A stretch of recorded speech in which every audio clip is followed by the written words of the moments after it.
प्रभु का नाम।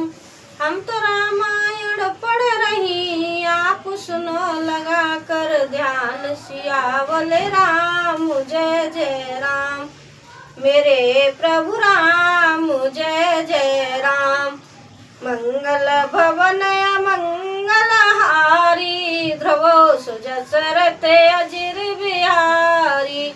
दीन दयाल बिरद संभारी, हरौ नाथ मम संकट भारी। अस विचार जो कर सतसंगा, राम भगत त्यई सुलभ विहंगा। ऐसा विचार कर जो भी भक्तों का संग करता है हे गरुड़ जी, उसके लिए श्री राम जी की भक्ति सुलभ हो जाती है। ब्रह्मा पयो निधि मंदर, ज्ञान संत सुर आए। राम ज्ञान संत सुर आए, कथा सुधा मथ काढ़ी। भगत मधुरता जाए, सियावल राम जय जय राम, मेरे प्रभु राम जय जय राम। ब्रह्म वेद समुद्र है, ज्ञान मंद्राचल है, और संत देवता हैं जो उस समुद्र को मथ कर कथा रूपी अमृत निकालते हैं, जिसमें भक्ति रूपी मधुरता बसी रहती है। विरत चरम यस ज्ञान मंद, मंद लोभ मोह पुमार। रामा लोभ मोह पुमार, जय पाए सो हर भगत। देखो खगेश विचार, सियावल राम जय जय राम, मेरे प्रभु राम जय जय राम।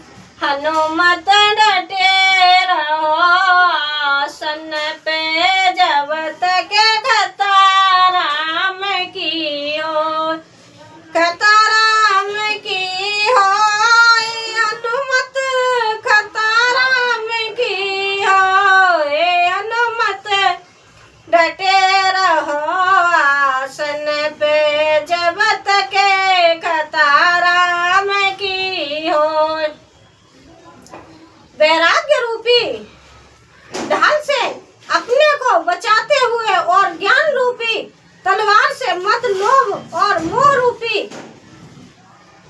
वैरागियों को मारकर जो विजय प्राप्त करते हैं, वह हरि भक्ति ही है हे पक्षीराज। इसे विचार कर देखिए। पुण्य सप्रेम बोले खगरायु, जो कृपाल मयु पर भायु। नाथ मोए निज सेवक जानी, सप्त प्रसन्न मम कहूँ बखानी। पक्षीराज गरुड़ जी फिर प्रेम सहित बोले, हे कृपालु, यदि मुझ पर आपका प्रेम है तो हे नाथ, मुझे अपना सेवक जानकर मेरे साथ प्रसन्न के उत्तर बखान कर दीजिए।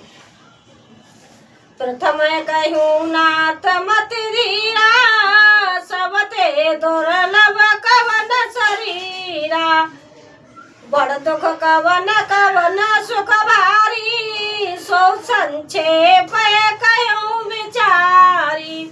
हे नाथ, हे धीर बुद्धि, पहले तो यह बताइए कि सबसे दुर्लभ कौन सा शरीर है, फिर सबसे बड़ा दुख कौन है और सबसे बड़ा सुख कौन है, यह विचार कर संक्षेप में ही कहिए।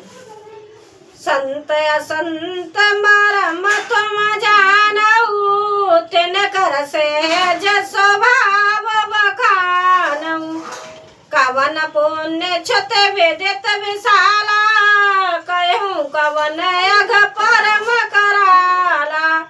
संत और असंत का मर्म भेद आप जानते हैं, उनके सहज स्वभाव का वर्णन कीजिए। फिर कहिए कि छुट्टियों में प्रसिद्ध सबसे महान पुण्य कौन सा है और सबसे महान भयंकर पाप कौन है। मानस रोग कहूँ समझाई, तुम सर्वज्ञ कृपा अधिकारी।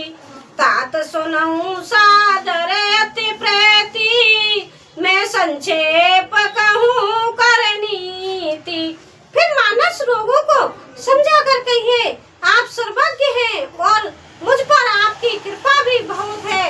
काकभूषणी जी ने कहा, हे तात, अत्यंत आदर और प्रेम के साथ सुनिए, मैं यह नीति संक्षेप में कहता हूँ।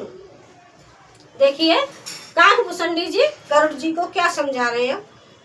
नरतन मन कवन देहि, जीव चराचर जाचत देहि, नरक सुरक अपबर निसेनी, ज्ञान वैराग भगत सब देनी।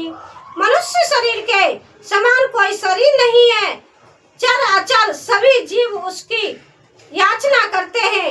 यह मनुष्य शरीर नरक स्वर्ग और मोक्ष की सीढ़ी है तथा कल्याणकारी ज्ञान वैराग्य और भक्ति को देने वाला है।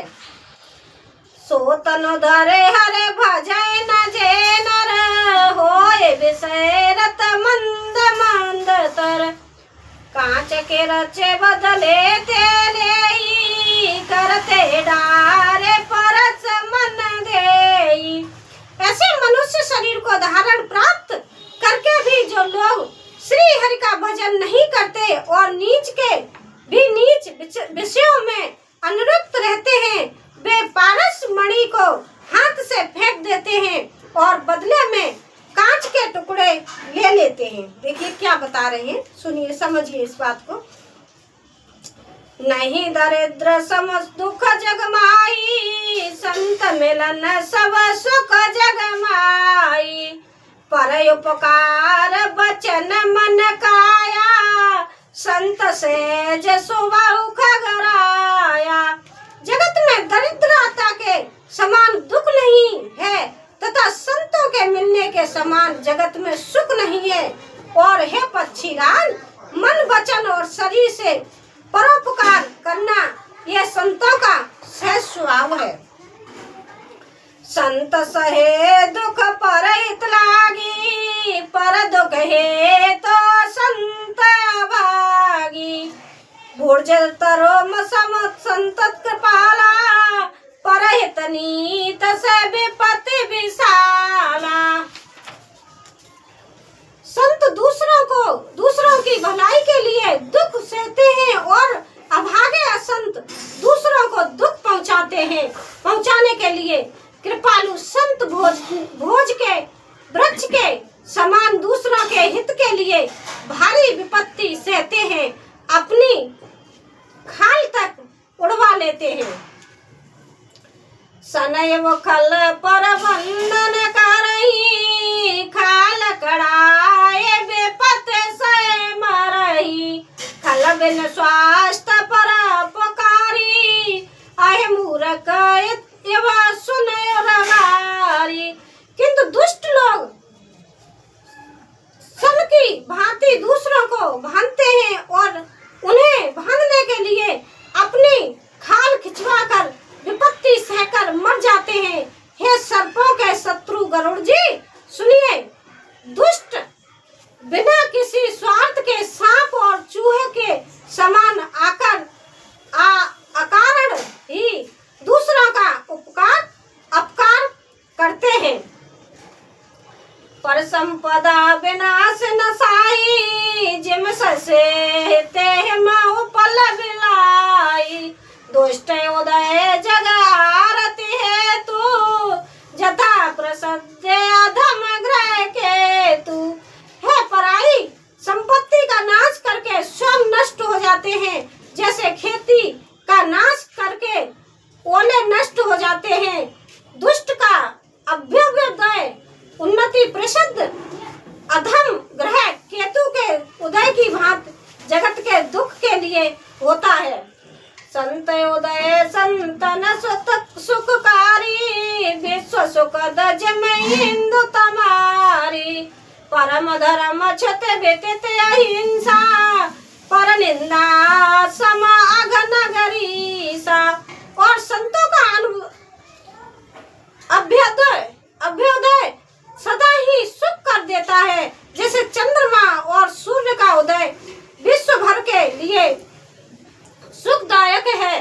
वेदों में अहिंसा को समान भारी पाप नहीं है।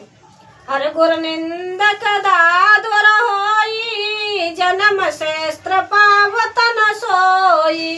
तुझ निंदक बहु नरक भोग करे, जग जनमय बायस शरीर धरे। शंकर जी और गुरु की निंदा करने वाला मनुष्य अगले जन्मों में मेढक होता है और वह 1000 जन्म तक वही मेढक का शरीर पाता है। ब्राह्मणों की निंदा करने वाला व्यक्ति बहुत से नरक भोग कर फिर जगत में कोए का शरीर धारण करके जन्म लेता है। देखिए भाई, मैं रामायण को वही विराम देती हूँ, कल सुनाऊंगी, ठीक है। सीताराम सीताराम सीताराम कहिए, जाई विधि राखे राम पाई विधि रहिए। राधे श्याम राधे श्याम राधे श्याम कहिए, जाई विधि राखे